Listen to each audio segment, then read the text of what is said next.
السلام عليكم ورحمة الله وبركاته.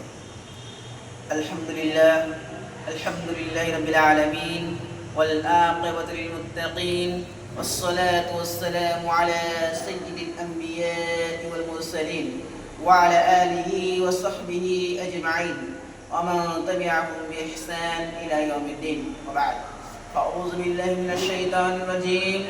بسم الله الرحمن الرحيم. اقرأ باسم ربك الذي خلق الإنسان من علق. وقال النبي صلى الله عليه وسلم من يرد الله به خيرا يفقهه في الدين. শ্রদ্ধেয় সম্মানিত আজ সোশ্যাল মিডিয়ার ভাই সকল, আজ আমি আপনাদের সামনে যে বিষয়টি আলোকপাত করতে চলেছি, বিষয়টি হচ্ছে বর্তমান যুগ জাহিলিয়াত যুগের থেকে কেন ভয়ঙ্কর।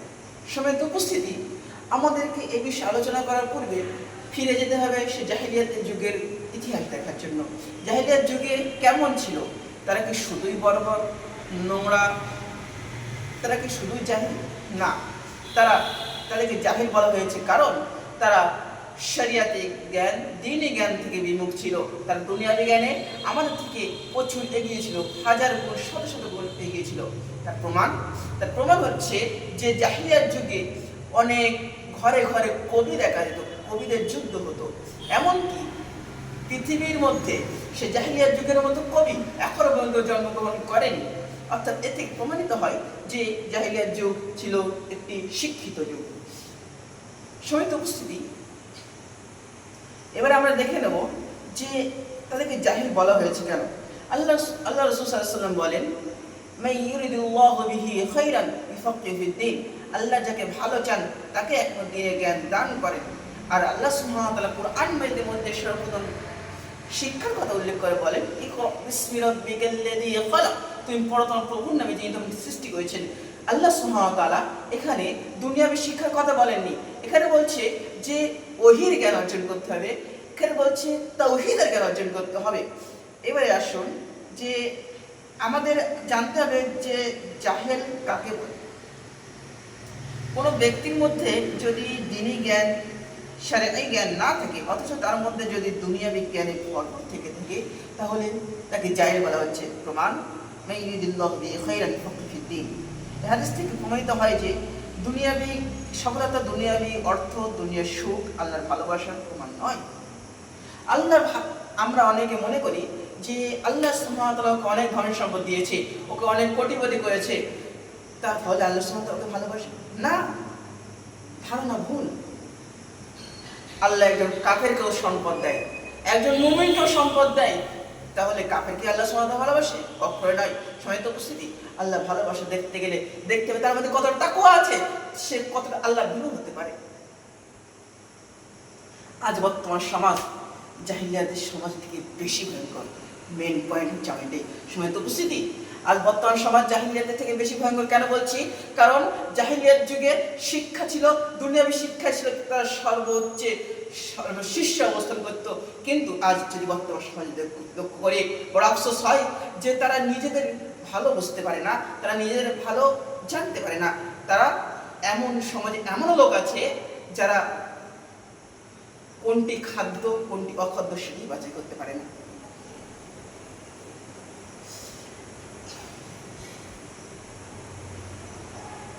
এখন কিছু পয়েন্টের উপর আমাদের আলোচনা করতে হবে। এবার আসুন দেখা যাক বর্তমান যুগে জাহিলিয়াত থেকেও ভয়ঙ্কর কেন বলা হয়েছে। নাম্বার 1, জাহিলিয়াত যুগে কবিদের যুদ্ধ হতো, কিন্তু বর্তমানে কবি খুঁজে পাওয়া যায় না। আমরা মনে করি যে মনে যা আসবে সেটা লিখে দিলাম, এটা কবি নয়। কবি হতে গেলে আপনাকে অনেক কিছু ভাবনা চিন্তা করে লিখতে হবে। আপনাকে একটি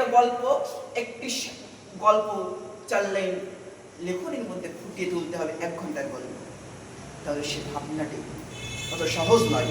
নাম্বার 2, জাহিলিয়াতের যুগে মানুষ কখনো মিথ্যা কথা বলতো না, কিন্তু আজ বর্তমান সমাজে দেখা যায় মিথ্যা ছাড়া আমাদের পেটের ভাত হজমই হয় না।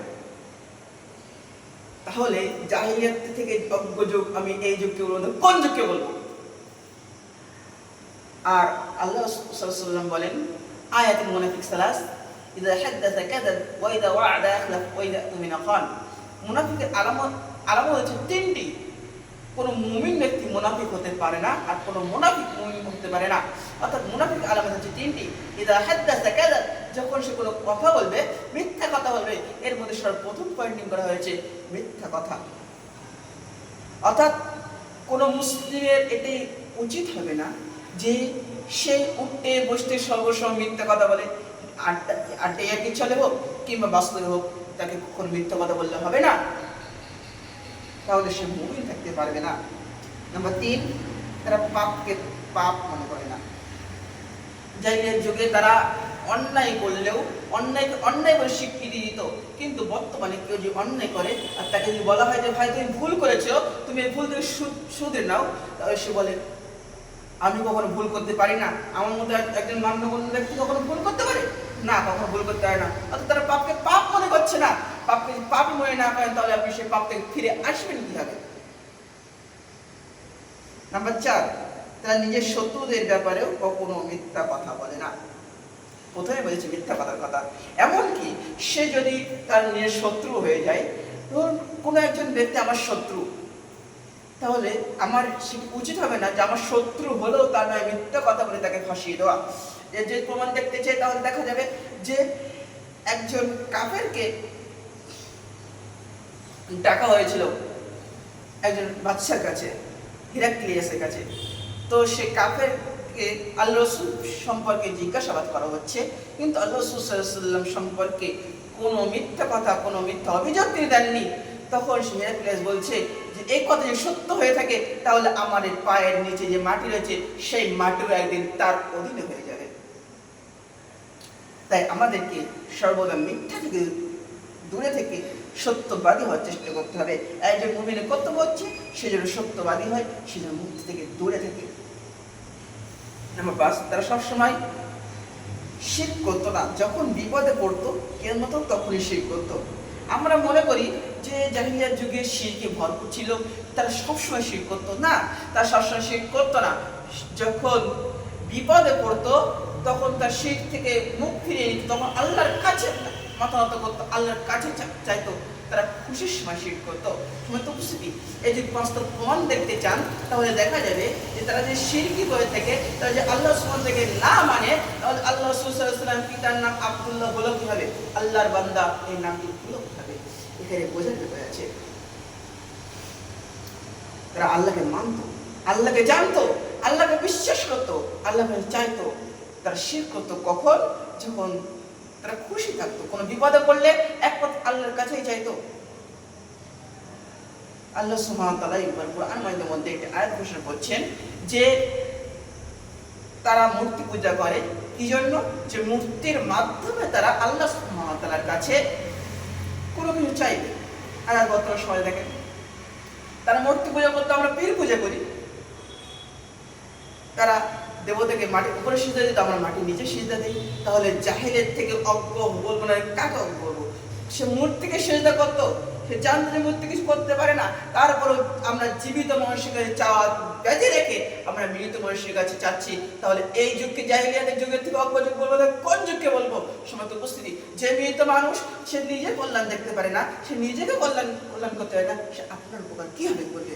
তাই আসুন আমাদেরকে এই বর্বরতা, এই অসভ্য, এই নোংরা কাজ পরিত্যাগ করে আমরা যেন সঠিক পথে, সঠিক ইসলামটাকে মেনে সঠিকভাবে একটি সুশিক্ষিত সুন্দর সমাজ করতে পারি। এই বলে আমরা তো শেষ করছি। ওয়া আখিরু দাওয়ানা আলহামদুলিল্লাহি রাব্বিল আলামিন। আসসালামু আলাইকুম ওয়া রাহমাতুল্লাহ।